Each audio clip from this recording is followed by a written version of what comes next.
ये भोग की नहीं, त्याग की कहानी है। रामायण का एक वृत्तांत। एक रात की बात है। माता कौशल्या जी को सोते सोते महल में अपने महल की छत पर किसी के चलने की आहट सुनाई दी। नींद खुल गई। पूछा, कौन है? मालूम पड़ा श्रुत कीर्ति जी, सबसे छोटी बहू शत्रुघ्न जी की पत्नी हैं। माता कौशल्या जी ने उन्हें नीचे बुलाया। श्रुत कीर्ति जी आईं, चरणों में प्रणाम कर खड़ी हो गईं। माता कौशल्या जी ने पूछा, श्रुति, इतनी रात को अकेली छत पर क्या कर रही हो बेटी? क्या नींद नहीं आ रही? शत्रुघ्न कहाँ है? श्रुत कीर्ति की आंखें भर आई। माँ की छाती से चिपटी गोद में सिमट गई और बोली, माँ, उन्हें देखे तो 13 वर्ष हो गए। ये सुनकर कौशल्या जी का हृदय काँप कर छटपटा गया। तुरंत आवाज़ लगाई, सेवक दौड़े आए। आधी रात को ही पालकी तैयार हुई। आज शत्रुघ्न जी की खोज होगी। माँ चली। आपको मालूम है शत्रुघ्न जी कहाँ मिले? अयोध्या जी के जिस दरवाजे के बाहर भरत जी नंदीग्राम में तपस्वी होकर रहते हैं, उसी दरवाजे के भीतर एक पत्थर की शिला है। उसी शिला पर अपनी बाँह का तकिया बनाकर लेटे मिले। माँ सिराहने बैठ गई। बालों में हाथ फिराया तो शत्रुघ्न जी ने आंखें खोली। माँ, वे उठे, चरणों में गिरे। माँ, आपने क्यों कष्ट किया? मुझे बुलवा लिया होता। माँ ने कहा, शत्रुघ्न यहाँ क्यों? शत्रुघ्न जी की रुलाई फूट पड़ी। बोले, माँ, भैया राम जी पिताजी की आज्ञा से वन चले गए। भैया लक्ष्मण जी उनके पीछे चले गए। भैया भरत जी भी नंदीग्राम में हैं। तो क्या ये महल, ये रथ, ये राजसी वस्त्र विधाता ने मेरे लिए ही बनाए हैं? माता कौशल्या जी निरुत्तर रह गईं। देखो, क्या है ये राम कथा?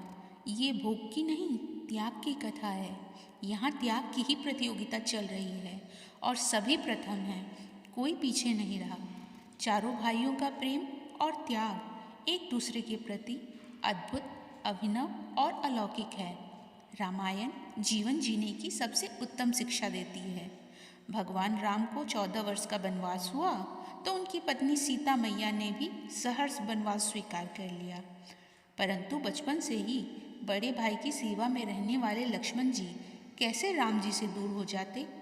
माता सुमित्रा से तो उन्होंने आज्ञा ले ली थी वन जाने की, परंतु जब पत्नी उर्मिला के कक्ष की ओर बढ़ रहे थे तो सोच रहे थे कि माँ ने तो आज्ञा दे दी, परंतु उर्मिला को कैसे मनाऊंगा, क्या बोलूँगा उनसे? यही सोच विचार करके लक्ष्मण जी जैसे ही अपने कक्ष में पहुँचे तो देखा कि उर्मिला जी आरती का थाल लेके खड़ी हैं और बोली, आप मेरी चिंता छोड़ प्रभु श्री राम की सेवा में वन को जाओ। मैं आपको नहीं रोकूंगी। मेरे कारण आपकी सेवा में कोई बाधा ना आए, इसलिए साथ जाने का हठ भी नहीं करूंगी। लक्ष्मण जी को कहने में संकोच हो रहा था, परंतु उनके कुछ कहने के पहले ही उर्मिला जी ने उनके संकोच से बाहर निकाल दिया। वास्तव में यही पत्नी का धर्म है। पति संकोच में पड़े उससे पहले ही पत्नी उनके मन की बात जानकर उन्हें संकोच से बाहर कर दे। लक्ष्मण जी चले गए, परंतु 14 वर्षों तक उर्मिला ने एक तपस्विनी की भांति कठोर तप किया। वन में प्रभु श्री राम माता सीता की सेवा में लक्ष्मण जी कभी सोए नहीं, परंतु उर्मिला ने भी अपने महलों के द्वार कभी बंद नहीं किए और सारी रात जाग जाग कर उस दीपक की लौ को बुझने नहीं दिया। मेघनाद से युद्ध करते हुए जब लक्ष्मण जी को शक्ति लग जाती है और हनुमान जी उनके लिए संजीवनी का पर्वत लेके लौट रहे होते हैं, तो बीच में जब हनुमान जी अयोध्या के ऊपर से गुजर रहे थे तो भरत जी उन्हें राक्षस समझकर बाण मारते हैं और हनुमान जी गिर जाते हैं।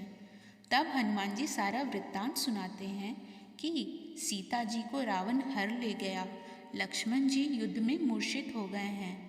यह सुनते ही कौशल्या जी कहती हैं कि राम को कहना कि लक्ष्मण के बिना अयोध्या में पैर भी मत रखना, राम वन में ही रहे। माता सुमित्रा कहती हैं कि राम से कहना कि कोई बात नहीं, अभी शत्रुघ्न है, मैं उसे भेज दूंगी। मेरे दोनों पुत्र राम सेवा के लिए ही तो जन्मे हैं। माताओं का प्रेम देखकर हनुमान जी की आंखों से अश्रुधारा बह रही थी, परंतु जब उन्होंने उर्मिला जी को देखा तो सोचने लगी कि यह क्यों एकदम शांत और प्रसन्न खड़ी है। क्या इन्हें अपने पति के प्राणों की कोई चिंता नहीं है?